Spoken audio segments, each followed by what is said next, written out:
He is the future captain of the New York Islanders. Did you see his one after the game of his 2-point game? He ends up going to the bench for an interview, right? Like in front of the fans and stuff. He's like, "Let's fucking go, New York!" And like he's like all hyped, and I'm like, dude, like this is the fucking captain of the Islanders in 2 years.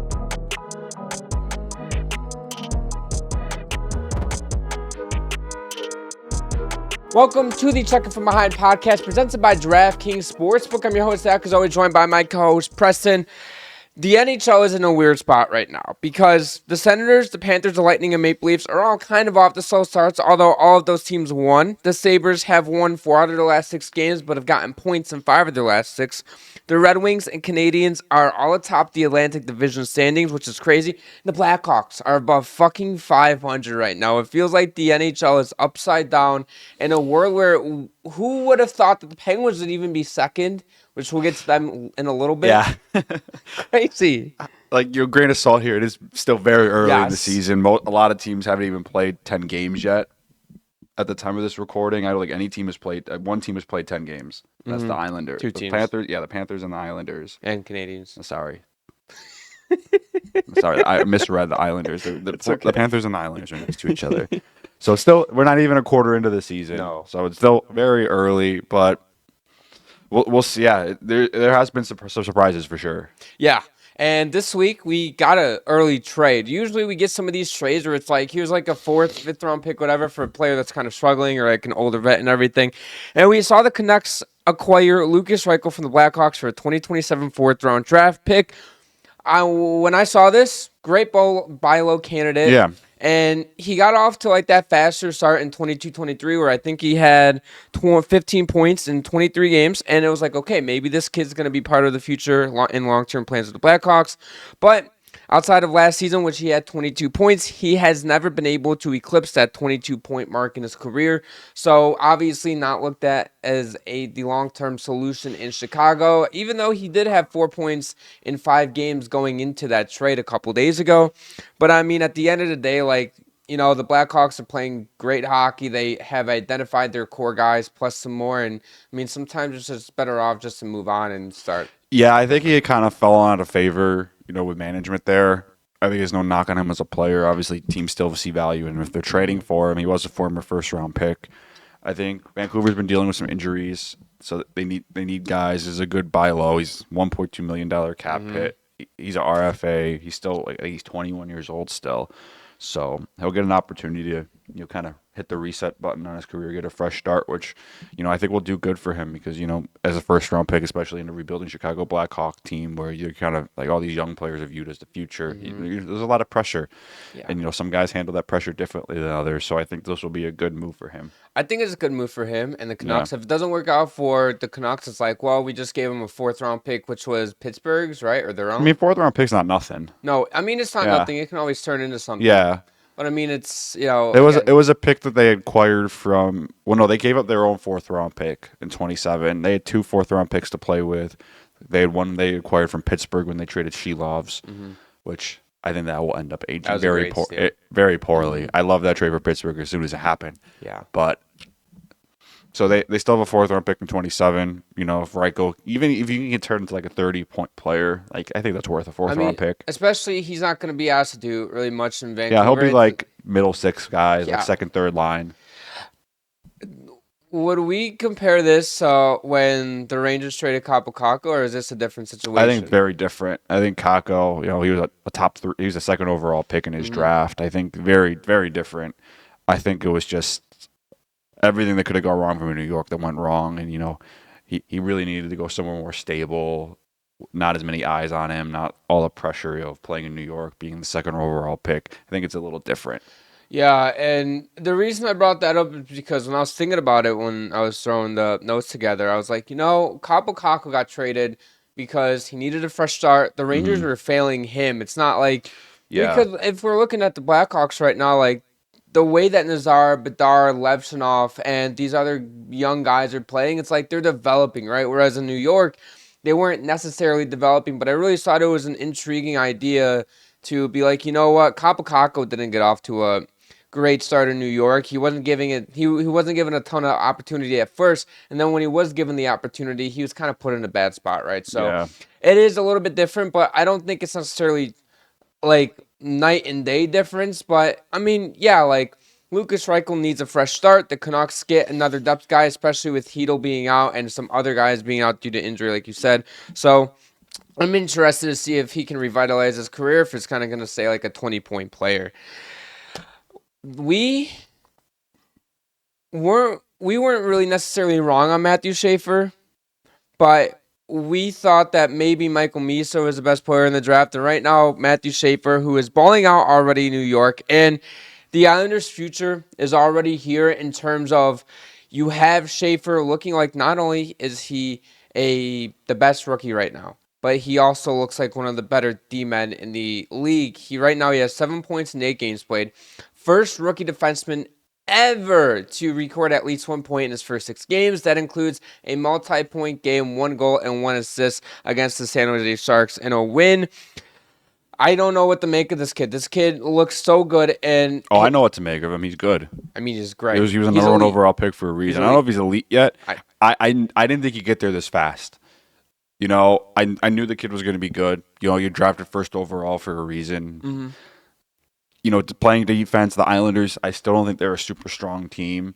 I just thought, you know, it would be asking a lot for him to jump up into this really high level of play right away as an 18-year-old, literally just turned 18 like a couple of weeks before the season, 18-year-old defenseman playing in the greatest league in the world. And I've been super, super, super impressed. The kid doesn't seem to be affected by pressure at all. He just goes out and plays his game with a clear head. He looks poised. He looks like he's been in the league for a few years already. Dude, he is the future captain of the New York Islanders. Did you see his one after the game of his 2-point game? He ends up going to the bench for an interview, right? Like in front of the fans and stuff. He's like, "Let's fucking go, New York!" And like he's like all hyped, and I'm like, dude, like this is the fucking captain of the Islanders in 2 years, 3 years. They really lucked out winning that lottery and getting him, because getting a franchise defenseman like that is game changing. And then that opened up for them to trade Noah Dobson for the 15th and 16th. I think they would have traded him anyway. I don't think they wanted to pay him what he was asking. I thought that they were going to trade him the second that they knew they were going to take Schaefer. By the way, once they got the first overall pick... getting the first overall pick probably solidified their decision for sure. Yeah. If they ended up getting like the 10th overall pick, maybe you could sit there and be like, you know, we don't want to pay him the $9.5 million that the Canadians gave him, whatever. But I do think that... It's still tough to turn down 2 first-round picks, though. It's very tough. Yeah. And they got Eklund and Aitchison from, which are 2 studs. Yeah. So...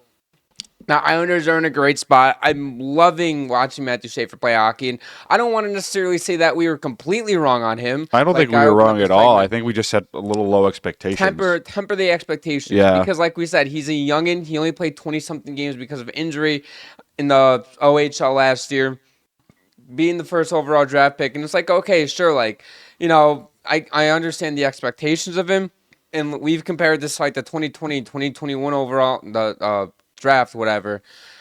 But he looks much better than Owen Power did when he first came into the league. He looks much better than Alexi Lafreniere did when he came into the league. And I really think that Matthew Schaefer is he's literally Lane Hudson 2.0 from last season, except he plays better defense than Lane Hudson than last season. That's just my takeaway from this so far. Now, again, I know it's a small sample size, and we keep preaching that. It's only been 8 games that he's played. No, I think the kid's legit. The 8 games he's played, he does look legit. Yeah, if he keeps this up, he's easily winning Rookie of the Year. It won't be a question.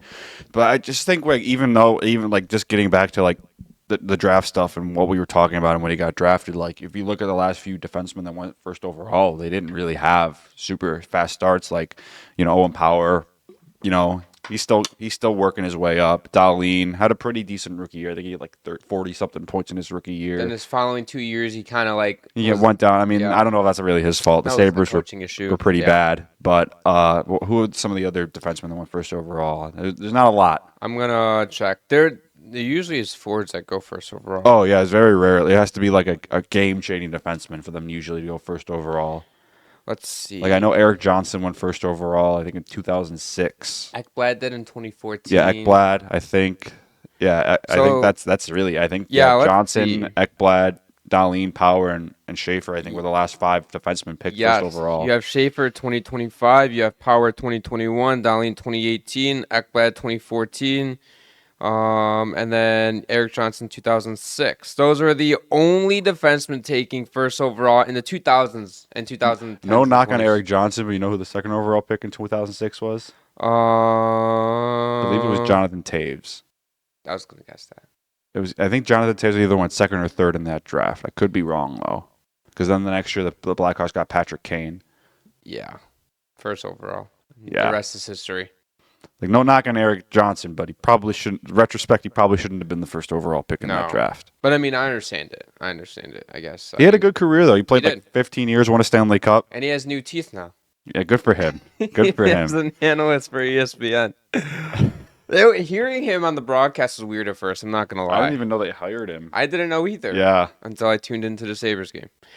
You know, I look at Matthew Schaefer, and another thing that sticks out to me is, sure, offensively, he's phenomenal, but his elite D-zone denial rate is at 78%, which means basically he either forces a turnover, he ends up forcing a dump into the corner, or anything else that prevents a clean carry into the offensive zone. That is elite numbers right there, and that just shows you that I don't like to put on high expectations on kids like this at first, but I mean, I look at this as not only can he win a Calder this year, right, which I think right now he should be the heavy favorite, but also if he keeps playing like this, let's say he puts up 60 points like Hudson did, but he keeps up this elite two-way play, you have to at least have a conversation for Norris. No, I don't think he'll be in consideration for the Norris.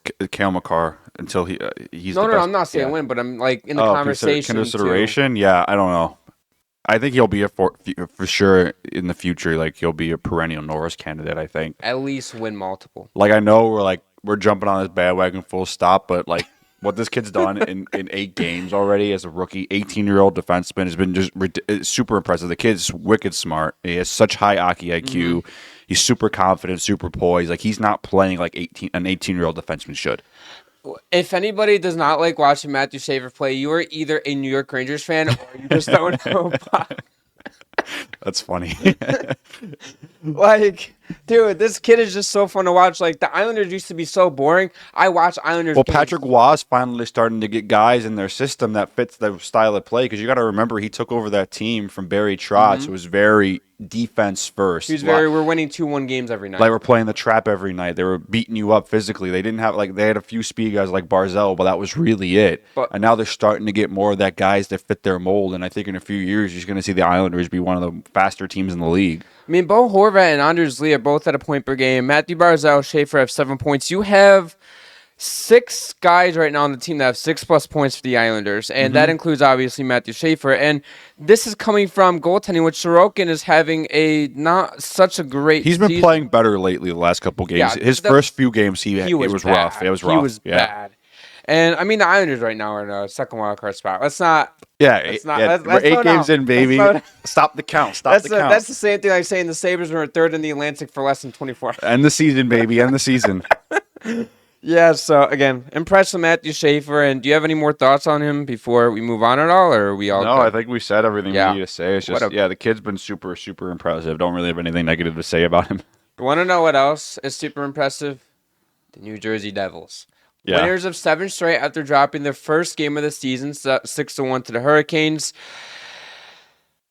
They play today at 1 o'clock against the Avalanche, so by the time this is out, we'll see if they move it to 8 straight or if it's tough still 7 straight. A 1 p.m. game on a Sunday. Dude, that's brutal. I mean, 2 great teams, but yeah, that's rough to do on a Sunday. There's some, speaking of the 1 o'clock games today, let's see, there's 1, 2, 3, 4, 5, 6, 7, 8, 9, 10 games today.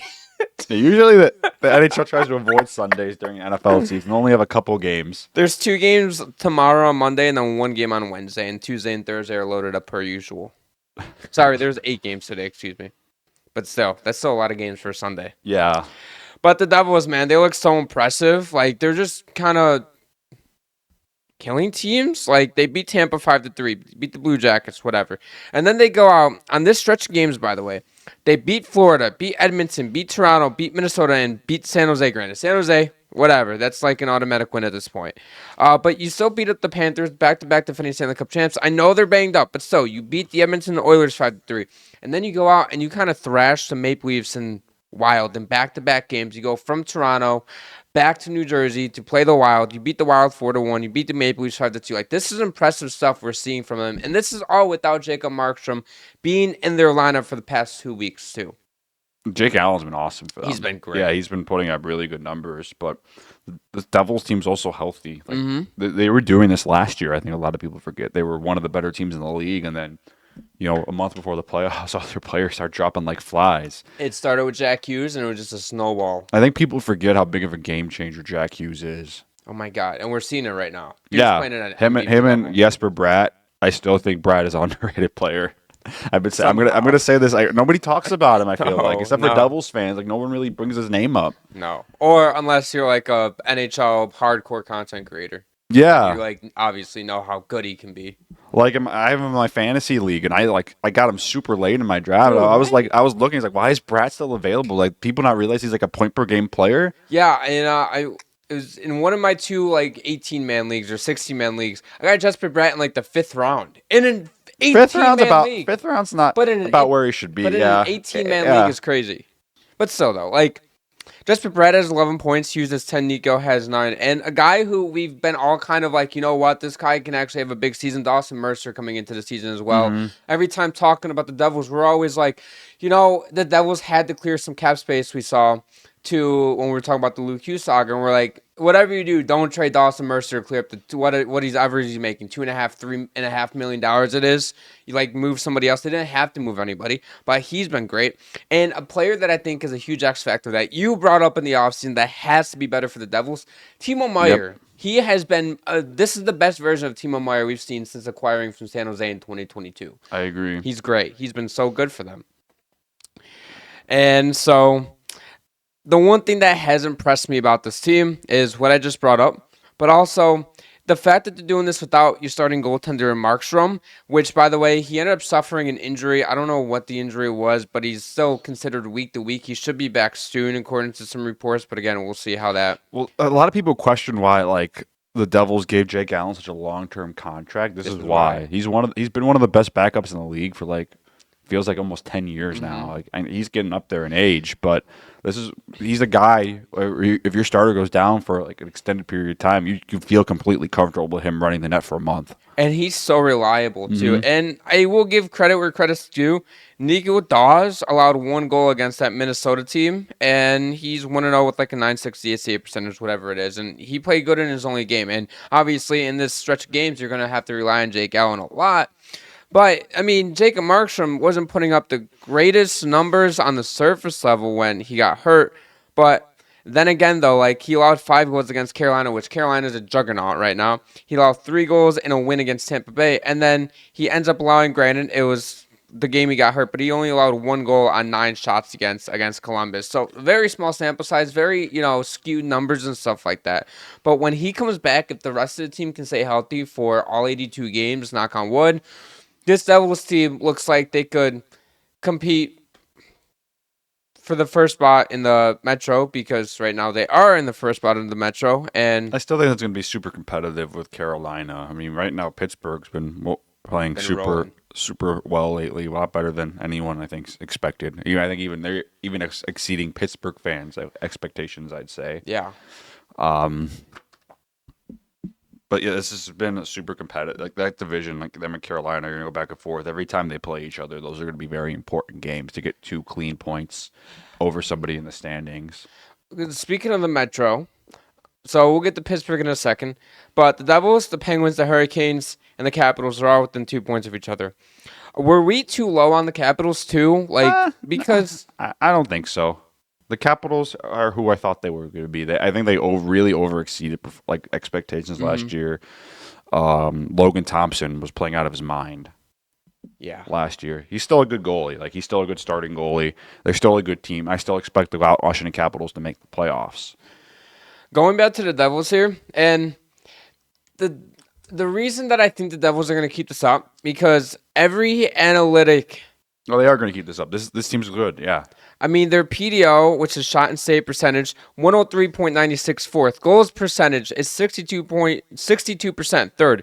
Expected goals percentage, sixth in the league. Goals for above expected. Second. Goals for per 60. Second. And then goals against per 60 is sixth in the league. They have 31 goals for, 19 goals against. There is no way in hell unless we see Jack Hughes, Jesper Bratt, Luke Hughes, Dougie Hamilton, any of their more important key guys go down with an injury. And again, like we've brought up 6 million times, that Jacob Markstrom, you can look at that as, him going down sucks. But again, being able to rely on Jake Allen is good. And this is why sometimes having a good backup and reliable backup is better than just having, one-star goaltender. Like, for example, if Andrei Vasilevsky, who isn't having a great start, or Connor Hellebuck right now go down, like, those teams are fucked, goaltending-wise. Yeah, more or less. So that's just my take well, on like it. Washington is another team in a good situation with their goaltending because you have a good starter in Logan Thompson, and you also have a really good backup in crap. I'm blanking on his name for some reason. Which team? The Capitals. Lindgren. Yeah, Charlie Lindgren. Yeah. Like that was a guy I thought was going to walk in free agency. I thought Yep. some team was going to give him a lot of money to come and be like a backstop starter for like a year or two while they wait for like their young goalie to develop. And he would have. I think he could have got a lot more money on the open market. Probably would have. But Washington, they have a great goaltender situation with Lindgren and Thompson, where that's a luxury. You see teams are like starting to pay, get ahead of extending their backup goalies long term early now too, because I think the COVID year, like that's when I think people's mentality started to change. Where that COVID year and then the year after, you saw a lot of teams carrying like 3 goalies that could play in a rotation because you especially with COVID, if a guy got sick, you needed to have at least 3 good goalies on your team. You never know. And now teams, if goalies become available to trade, they usually go for a lot more than they should. If it's like even a halfway decent goalie, like you'll see goalies go for like a first, second. Like Toronto's a good example too with Stolars and Wall, like game changing. Instead of they had Frederick Anderson for a long time, and he was their only guy. They didn't have a backup they could rely on. Now they have 2 goalies that they can trust. The Islanders, you have Varlamov and Sorokin. Yeah, they've been doing that for a while now. Yeah. They've been doing that since, I feel like, 2020. No, they've been before then. Yeah, they had them like when they went to like the back-to-back like Eastern Conference Final runs. Like I think, so Varlamov was the starter there for a few years, and then Sorokin came in and kind of took over the net. Like that 2021 shortened season, I think it was. Yeah, came in. I think that's when they made their first conference final. Yeah, it was. This episode is brought to you by DraftKings Sportsbook. Hockey's back in the season. DraftKings is an official sports betting partner of the NHL. I use DraftKings to bet on any NHL game and player props, and you should too. From anytime goal scorer to picking an underdog, trying to win big, DraftKings has it all. And here's the best part. New customers can bet just $5, and if your bet wins, you'll get paid out $300 in bonus bets instantly. Download the DraftKings Sportsbook app right now and use code THPN. That's code THPN to turn $5 into $200 in bonus bets if your bet hits. In partnership with DraftKings, the crown is yours. Gambling problem? Call 1-800-GAMBLER. In New York, call 877-8-HOPE-NY or text HOPE-NY. That is 467-3669. In Connecticut, help is available for gambling problems. Call 888-789-7777 or visit ccpg.org. Please play responsibly.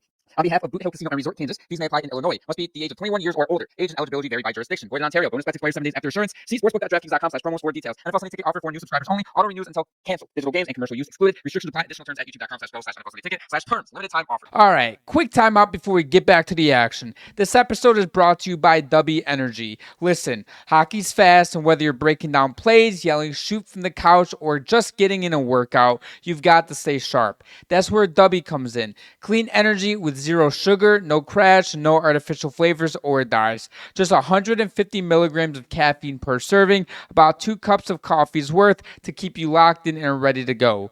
Personally, I use W before the gym, on the ice, and even when prepping content for the pod. If you need that extra spark, whether you're grinding through work, lifting, or lacing up the skates, W's got you covered. Head over to W.GG and use code CFBPOD for 10% off your order. That's W.GG, code CFBPOD for 10% off your order. Fuel up, stay locked in, and let's get back to the episode. Moving on here to the Pittsburgh Penguins, who are off to a unexpected start.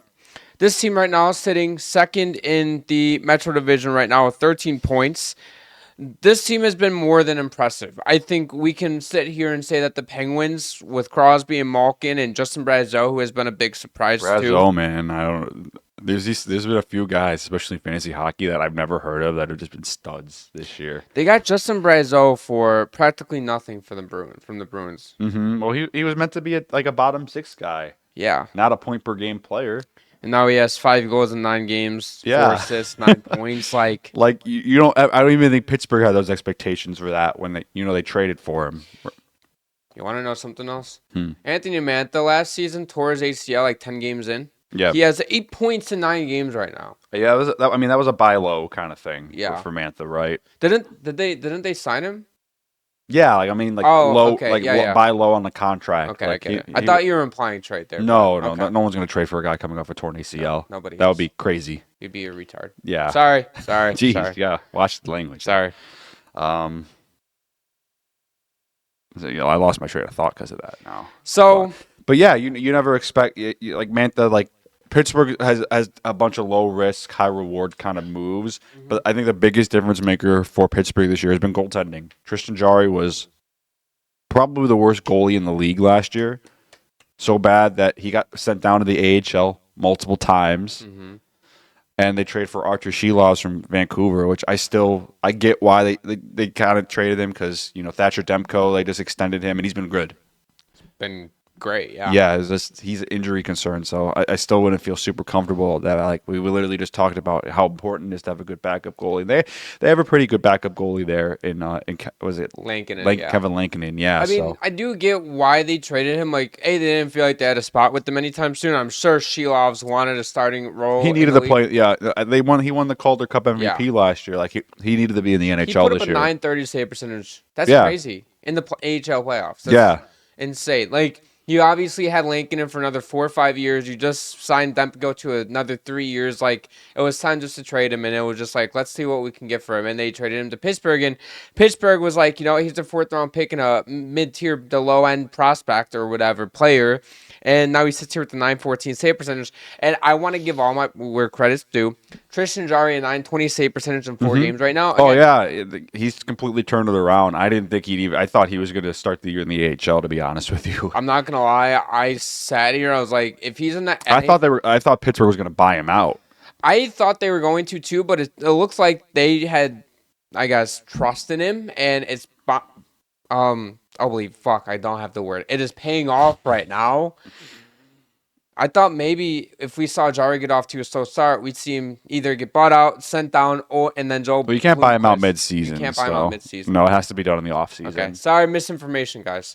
But no, they probably would have either sent him on waivers or just not play. He would just been a healthy scratch. Been picked up off of waivers at 5.5. But yeah, sent on waivers twice last year. Yeah. No one claimed him. No. Not with that contract and how awful he was last year. Like, I'll give him a benefit of the doubt a little bit last year. Like, Pittsburgh defense was atrocious. It was bad. But he wasn't doing himself any favors. No. Because Nedeljkovic was actually pretty decent last year with Pittsburgh, despite how bad their defense was. He was holding them in a lot of games. Going to Pittsburgh as a whole, so their offense this season is 19th in 5v5 goals, 14th in 5v5 expected goals, which means they are getting a little bit unlucky offensively, which is crazy because they already have one of the most goals in the entire league. Their Corsi percentage, 5v5 Corsi percentage, 24th. And their finishing ability, though, is 7th in their power plays, too, which is telling me all that when they get their opportunities, they are cashing in, which is one of the big reasons why they are having this surge that they're on right now. And then their defense, 5v5 goals against 11th, but then their expected 5v5 goals is 27th, and their Corsi percentage defensively 5v5 is 28th. And you want to know what this tells me? Their goaltending is bailing them out as well. They are 3rd in the NHL right now in goaltending, total goaltending, which is, who would have thought that the Penguins with Jarry would be like this? But again, it comes back to just, I feel like at this point, maybe this has something to do with it. You bring in Shilovs, and either Jarry looked at this as like, I either need to get my shit together or I'm losing my job for good, because they were giving him a 3rd, 4th chance right now to be the goaltender. Granted, maybe it's because we're paying you 5.5. We're not going to sit here and just give up on you because we're giving you that money. Or it's B, that maybe he doesn't feel a ton of pressure now that it's just like a split starting goaltender tandem right now. Like, we're not going to see Sheehouse play 55 games or Jari play 55 games. It's more of a, I mean, I don't think Jari was going to play 55 games last year either. With well, he was Nedeljkovic. never going to play it, but like the Yeah. point being is like Even if he had pretty decent numbers last year, like I don't think he was ever going to play that he's much. not really that type of goaltender. to do No, that there's not many. anymore. There's not many goalies that can even do that anymore. Mhm. There's very probably like less than 10. Only the elite of the elite. Like Hellebuck, Vasilevsky. I think Sorokin is a guy that could play a bunch of games. Ottinger has. Ottinger. Like I think those days of like your starting goalie playing 60+ games are kind of And needing him to. behind us. I think mean- there's a few left, but I think going into the future you're going to see more tandems than one absolute stud and then a really bad backup. Playing it as a goaltender. No, I'm not a goaltender at all. But as a goaltender, I'm sure playing, 2.5 weeks straight of hockey takes a toll on your body. You're taking pucks to unpadded areas from time to time, and even then, you're playing a full 60 minutes. Sometimes you have, to stay on your head, stay on your toes, and everything. And I'm sure it can be taxing and mentally taxing on a goaltender. So, I mean, it's understandable that a lot more teams want to keep their goaltenders fresh. And Well, you get and then if you make the playoffs, and then your starting goalie's playing every game in the playoffs, but right, like you have a cup run, like we saw that a few years with Vasilevsky when they made the three straight Stanley Cup Finals, where he played like 200 games. he was playing like 90 games a season if Yeah. you include playoffs. Yeah. So like in those 3 years, he probably played over 200 games, and he had to have surgery after the third cup run, and he bounced back last year. A little bit of a rough start this year, but he's a lot of mileage on his legs, He does. and it adds up over time. These guys are human. A lot of people forget that they break down sometimes and have to deal with shit. Yeah. You going back over to the Penguins, is this a sustainable run for the Penguins, or is this just one of those hot starts that eventually loses fire and they just finish the season with like 78 points? It's like, well, they had the 5th overall pick now, stuff like that. It's tough to say because I think it's really easy just to write them off as like, oh, this is just a fluke. They're going to fall back down to earth, because people don't really have super high expectations for Pittsburgh this year. But they have Sidney Crosby still. They have Evgeny Malkin. Those guys don't want to lose. They're not going to sit back and like if they have like a 2 or 3 game stretch where they start playing well, they're going to let those guys stand pat. Like Yes. this is probably going to be Malkin's last year in Pittsburgh. Crosby, who knows how much longer he's going to be there in Pittsburgh. Like you have your same thing with Letang and Carlson. Like, you have these great veteran players that want to win, and they're going to hold their team up to that standard. Where Crosby's like, okay, we're 9 games in, we're 6-2-1. This is who we are, guys. We have to keep playing like this. So I don't think the leadership there is going to let them fall back into what they were last year. Yep. Like, the Penguins can't afford, like you said, they're not going to sit back and just, we're just going to be a 500 team the rest of the way. Like, these guys want to win. They're getting the There's a reason why production. Crosby extended there. He wants to be a Penguin for life. He wants to win in Pittsburgh. He desperately wants to win one more Stanley Cup in Pittsburgh before he retires. I don't think they're going to do that this year. I don't think they're going to do that next year. But this dude is passionate, and he's the captain for a reason. The guys will run through a wall for Sidney Crosby. Yes, these guys will. There's a reason why he's one of the best captains in NHL history. Oh, I think almost any. I'm trying to think of all the teams in the league. I'm trying to think of teams where he wouldn't be the captain. There's not many. There's not many. Yeah. Actually, you know what? Call me crazy. I think he would be a captain on every single team. That includes the Capitals with Ovi. Do you hate that take? Are we? I don't disagree with it. I mean, Crosby's going to be the captain of Team Canada in the Olympics for he sure. will be. He's one of the best leaders of all time. He is. I respect him so much. Mm-hmm. I mean, at first, like when I was a kid, I used to low-key hate that guy. Because he was but amazing, and he would always squash your dreams. yes, he would. It's easy to do that. Same thing with Tom Brady in the NFL. Was I still don't like him. I respect him a little bit more now for what he did on the field. But I would watch him play the Bills, and we're not going to beat this It's guy. over. I'm like, I don't even know why I'm watching. You get the ball. You give him the ball with 2 minutes left. It's like we lost. Dude, yeah. Yeah, we lost. It's crazy with Crosby, the moves that he pulls off, it's more of his hockey IQ than anything. I will never forget a play where watching him play the Sabres, he, in the middle of 2 defensemen, starts flipping the puck on his stick, goes in between them, and then scores on that too. That was like mind-boggling. The greats just see the game differently, man. They do. Yeah. They do. I respect them so much. And who knows? I would like to see this core of players in the playoffs one more time, even if they are first-round exits. But like just to have them play meaningful playoff hockey one more time, because the Penguins aren't bringing Malkin back at the end of the season. So that would be nice to see Crosby, Malkin, Letang together, one last time. Yeah, I think this is their last ride. It is. So imagine they go on to win the cup. They're not winning the cup. I'm sorry. Never say never, in the words of Justin Bieber. Never. They're never winning the cup. Not this year. Fair enough. No, they aren't. They aren't. That would be a crazy story though.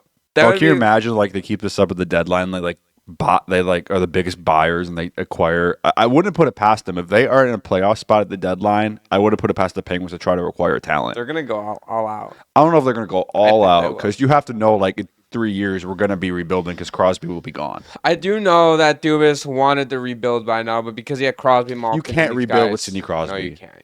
If you have Sidney Crosby, you have to try. You have to give an honest effort to winning. I think he's done a good job of acquiring assets for the future, acquiring players that can play now without giving up too much. I think when he first got to Pittsburgh, he made a couple mistakes, like Erik Karlsson. I think he gave up way too much for in retrospect.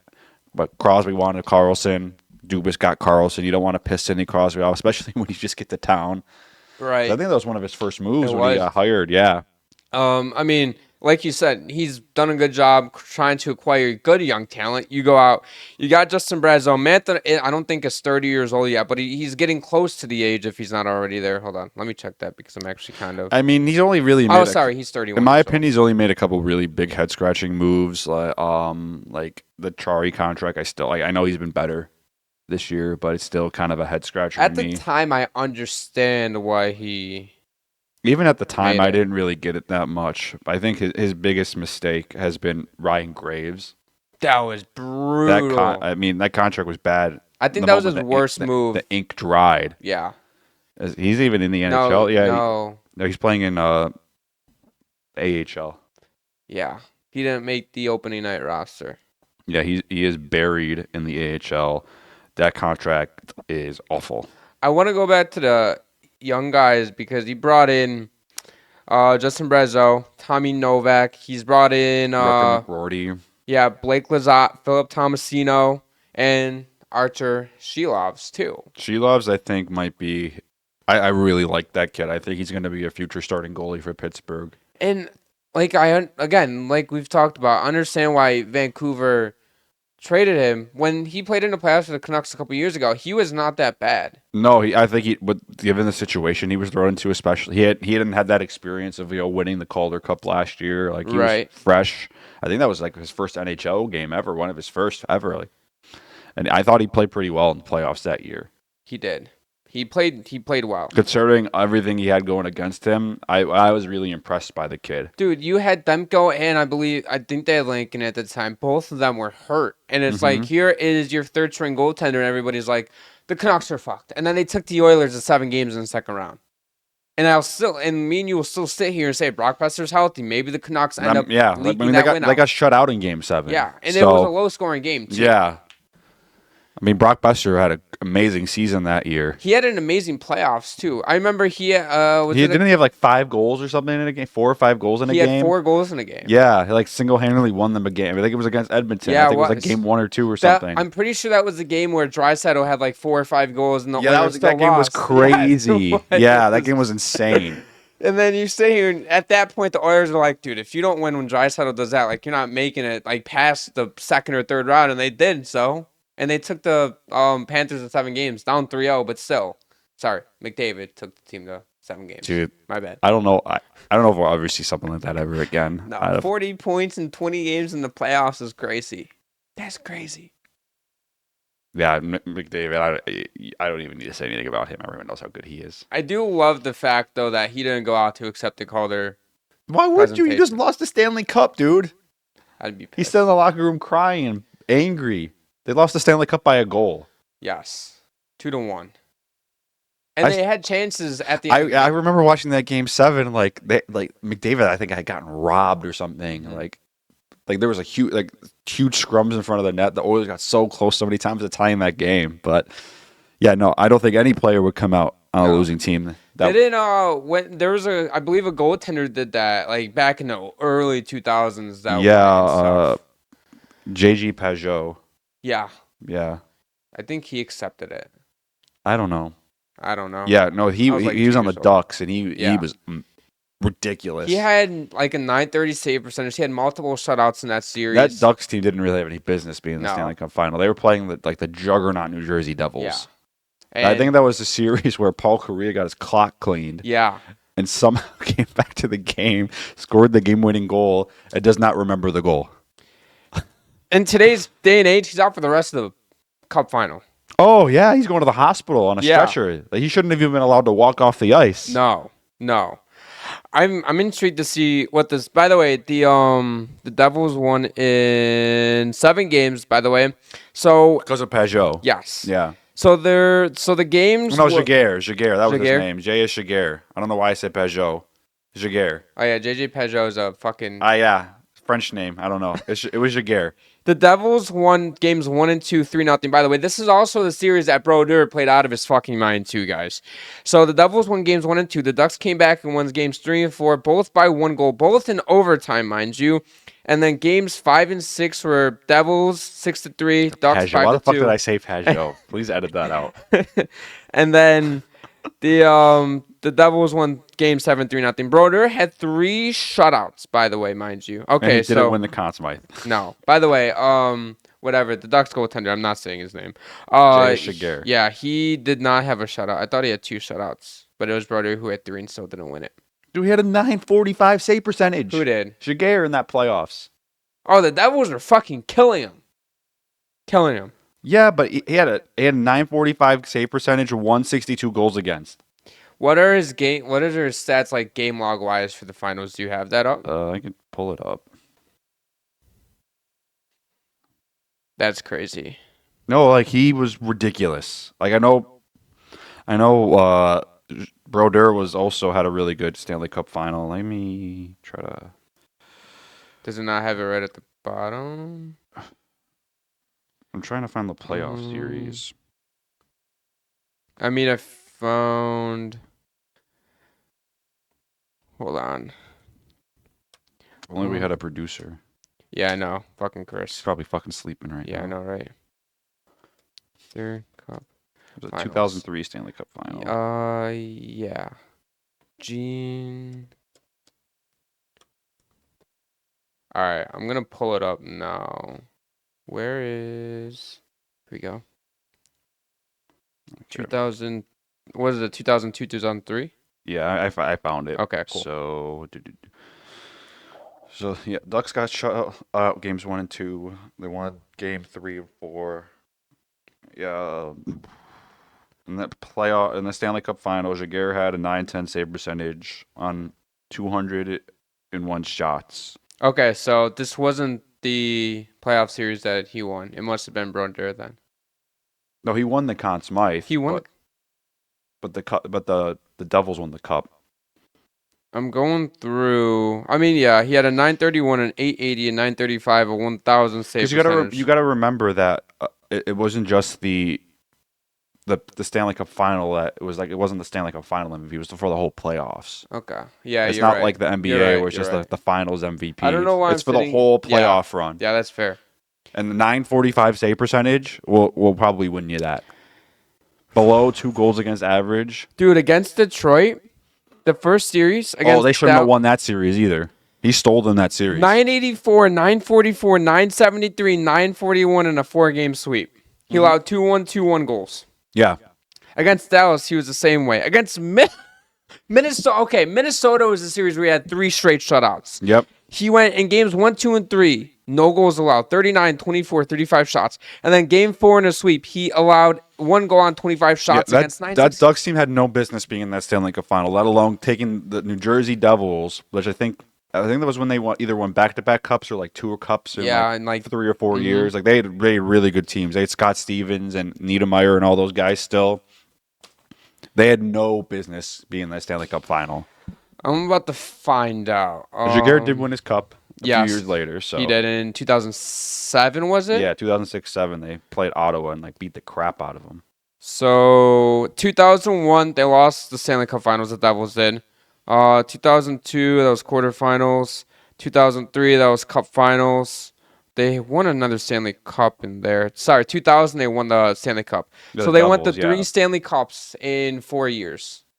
Insane run that bro during the Devils. That Devils team was so good too. Was fucking disgusting. If you look at those like late 90s, early 2000s teams like Detroit, Colorado, and the Devils, where I think they all won multiple cups in that span. Look at how many Hall of Famers are on those teams. 10 plus. And this is before the salary cap era, because the salary cap wasn't a thing in 2005. That was a result of the lockout. Like I think the 1 year Detroit won the cup, they had 10 Hall of Famers on their team. That's disgusting. Some of them they drafted, like Lidstrom and Yzerman and Datsuk, but a lot of them they were trades and free agency. Like Brett Hall was one of them. I think they brought him in free agency. They Brendan Shanahan they traded for. I think they might have drafted Shanahan. I don't remember. I have no idea. But he was on those teams. Yeah. Those teams were like busted. They like figured out how to win. They had owners that were willing to spend a bunch of money to get all the top players. It was like the MLB where like, you have the Dodgers and the Yankees like acquiring all these top talent because the owner just like, here's a blank check. Go sign whoever you need. Yeah, I know in was it 93 or 94 something like that. Mark Messier too. I think he ended up getting like he went to the Rangers, yeah. And obviously the Rangers were able to spend more money because they had a richer owner. And they won the Stanley Cup that year. Yep, they did. And I think that was the year that they had Gretzky too, wasn't it? No, Gretzky didn't win the cup, but I think he was on the Blues or the Kings then. Okay. They got Gretzky like 97, 96. They never won a cup with Gretzky. Yeah. No, they didn't win one after. Yeah. It's crazy though how the NHL has changed like that though. I mean, it does stop.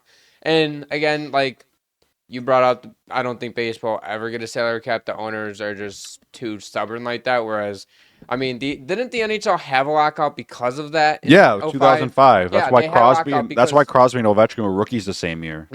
They if they would have been in different years, obviously both would have won the Calder Trophy. But I mean, there's a reason why there was a lockout in 2005. Yeah, I think that was the main purpose of the lockout was for the salary cap, because it was if you were like a low salary team or like your owner wasn't willing to spend as much money, or you were just constantly getting outbid by like the richer owners, like it was tough for like some of the other markets to acquire good talent. Like they would draft players and then they just immediately lose them in free agency and stuff like that. That's why the RFA rules are so stringent too. Like you have their control till they're 27. It helps keep parity in the league. Yeah, exactly. That was the whole point, because then, as soon as the lockout's over, Carolina wins the Stanley Cup. Which is great for hockey. Yeah. I mean, that's why you don't really see many dynasties in the league anymore. Oh, that's why it's so hard. Yeah, that's when it happens. It's super impressive. When the Penguins won back-to-back cups and had their run, when the Lightning did, and now we're in the middle of the Panthers doing it. We'll see what happens with the Panthers this year. I think it's going to change a little bit now that they've kind of closed the loophole in LTIR. I agree with that. And, you look at that, and it's like all the things that those teams have in common, all their core players, they drafted outside of a few of them. Well, not Florida. Not Panthers, excuse me. Yeah, they made a lot of really smart trades, They though. did. Yeah. They did. I mean, Grant, yeah. Outside of Ekblad, Ekblad and Barkov, I think, were the only two players that they had drafted. Reinhart, Verhaeghe, trades. Reinhart was. Verhaeghe, was he a waiver or was he a trade? I think it was either a trade or a free agent signing. I know Forsling was waivers. Yeah. But which is crazy to me, by the way. Bobrovsky was a free agency signing. Yeah. And you had everybody else free agency. 95% of their team was like free agency or trades. It's crazy. You go through and it's like Tampa Bay, most of their team was drafted. Yes, and Pittsburgh too. Yes. Pittsburgh was a mix, a little bit of both, but their core players were drafted. Yeah. Yeah. It's crazy. It's crazy. That's going to end it for today's episode. If you guys enjoy all of our content, all of our socials are down below, as well as the subscribe button. New episodes out every single Sunday and Thursday at 7 p.m. Eastern, and we'll see you guys in our next episode.